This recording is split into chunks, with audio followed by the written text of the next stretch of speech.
अस्सलाम वालेकुम dear students. उम्मीद है कि आप सब खैरियत से होंगे। आज हमारा लेक्चर नंबर 7 है जिसमें हमारा टॉपिक है how to write a chemical formula. कि केमिकल फार्मूले को हम किस तरह लिखते हैं। Compounds are represented by chemical formula. जो भी कंपाउंड है उनको हम केमिकल फार्मूले से रिप्रेजेंट करते हैं, जैसा कि as element are represented by symbol. जैसे हमने पहले पढ़ा कि एलिमेंट्स को हम सिंबल से क्या है रिप्रेजेंट करते हैं। सबसे जो पहला पॉइंट हमारा है कि symbol of two elements are written side by side in order of positive ion first and negative ion later. अब इसमें ये हम लिखते हैं कि पॉजिटिव जो आयंस हैं वो पहले आएंगे और जो जैसे NaCl है तो Na के जो पॉजिटिव है वो पहले आया है और Cl नेगेटिव है जो वो बाद में आया है। और नंबर 2 हमारे पास है the valency of each ion is written on the right top corner. जो भी वैलेंसी होगी हर एक आयन की वो हम राइट टॉप कॉर्नर पे लिखेंगे सिंबल के। जैसे Na पॉजिटिव है, Ca पॉजिटिव 2 है, Cl नेगेटिव है, O नेगेटिव 2 है। इसी तरह नंबर 3 हमारे पास जो है the valency of each ion is brought to lower right corner of ions by cross exchange method. जो वैलेंसी है वो हम लोअर राइट कॉर्नर पे लिखते हैं क्रॉस एक्सचेंज मेथड से। जैसे उसने कहा है Ca positive 2 Cl negative is written after the cross method CaCl2।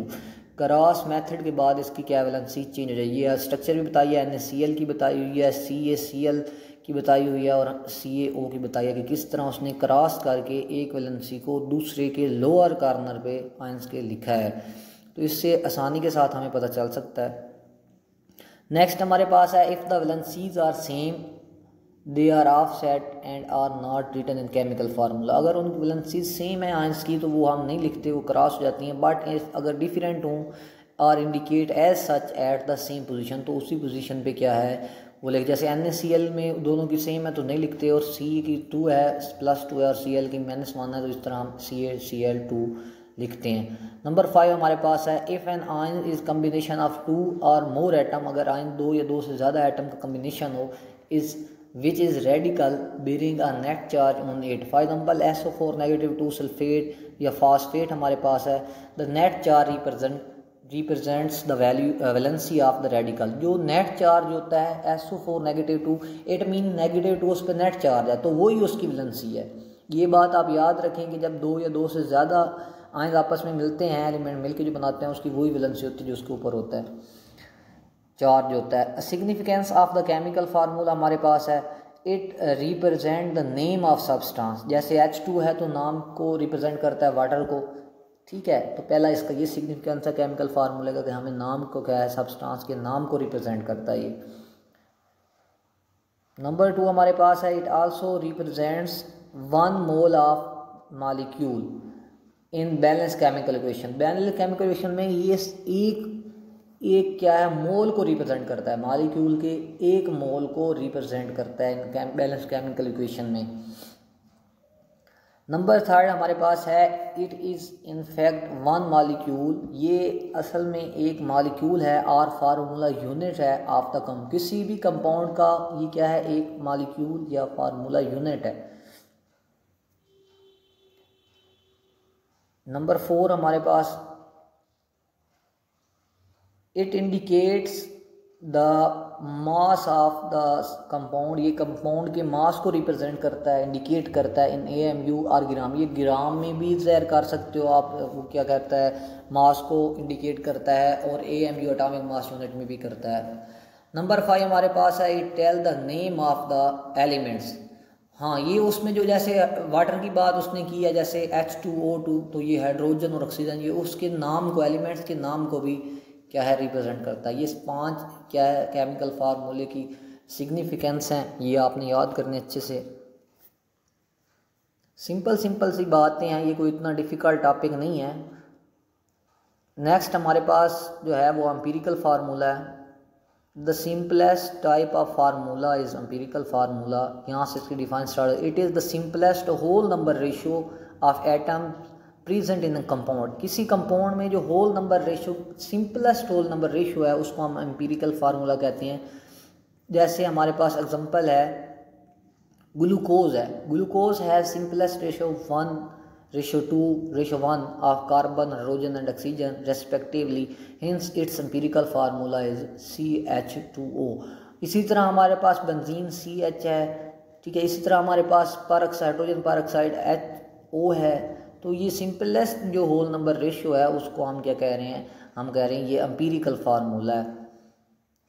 Next हमारे पास फार्मूला यूनिट है, it is defined as the simplest whole number ratio of ions as present in the ionic compound. ये ionic compound के लिए हम use करते हैं कि जो सिंपलेस्ट होल नंबर रेशियो हो किसकी, आयंस की, किस में, आयोनिक कंपाउंड में।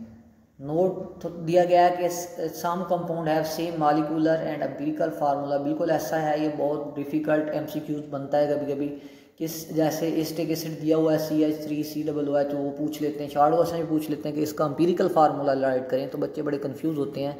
तो ये याद रखें कि जिन जो सिंपल क्या है डिवाइड नहीं होते उनका सेम एम्पिरिकल फार्मूला होता है और same molecular formula. Molecular formula क्या होता है, molecular formula that show the actual number of atoms of each element.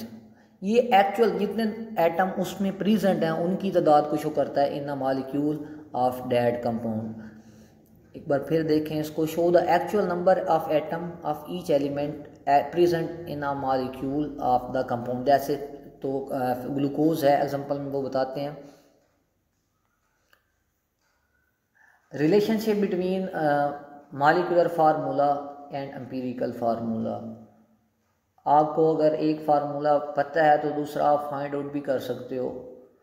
Empirical formula अगर आपको पता है तो आप मॉलिक्यूलर फार्मूला निकाल सकते हो। एम्पिरिकल फार्मूला टेकन n, तो ये n यहाँ हमारे पास नंबर दिया गया है।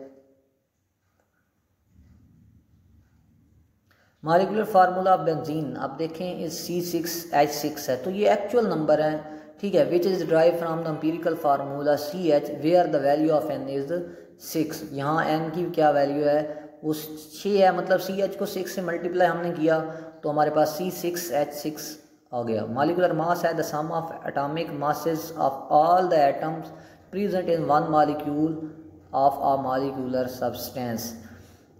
कि तमाम जो एटॉमिक मासेस हैं एटम्स के, उनको हमने क्या एक मॉलिक्यूलर सब्सटेंस में इकट्ठा करना है तो वो उसका मॉलिक्यूलर मास बन जाएगा। जैसे आप देखो ना कि मॉलिक्यूलर मास ऑफ क्लोरीन है, क्लोरीन Cl2 तो 35.5 एक का है, एक क्लोरीन एटम का, तो दूसरे का भी इसी तरह हम उसको प्लस कर देते हैं तो 71 हमारे पास AMU आता है। उसके बाद हमारे पास है formula mass the sum of atomic masses of all the atom present in one formula unit of substance. अब वो ये कह रहा है कि तमाम, ये भी सेम उसी तरह ही है, इतना नहीं है वो मॉलिक्यूल में था या मॉलिक्यूलर सब्सटेंस में था, ये फार्मूला यूनिट्स में है। Sum of atomic masses of all the atom present in one formula unit, बस इतना डिफरेंस है, इसमें फार्मूला यूनिट है और वहाँ क्या था हमारे पास मॉलिक्यूल या मॉलिक्यूलर सब्सटेंस था। इसकी एग्जांपल है formula mass of sodium chloride, ये आयनिक के लिए यूज़ हो रहा था, पिछला क्या है कोवलेंट के लिए यूज़ हो रहा था। ये भी आप डिफरेंस देख लें, 58.5 सोडियम क्लोराइड क्या है हमारे पास AMU, उसका क्या है फार्मूला मास है। आयोनिक के लिए फार्मूला मास होता है और कोवलेंट कंपाउंड के लिए मॉलिक्यूलर मास होता है। अब ये क्वेश्चन है हमारे यहाँ, questions about lecture how to write a chemical formula, कि केमिकल फार्मूला को हम कैसे लिखते हैं, ये आज का हमारा क्वेश्चन है, हमने ये डिस्कस किया है। नंबर 2 हमारे पास है significance of chemical formula, chemical फार्मूले की इम्पोर्टेंस क्या है, फ़ायदा क्या है, सिग्निफिकेंस क्या है, वो आज हमने डिस्कस किया है। नंबर 3 हमारे पास है difference between empirical formula and chemical formula, ये डिफाइन भी हमने डिस्कस दोनों की हैं, केमिकल फार्मूला भी और एम्पिरिकल फार्मूला भी।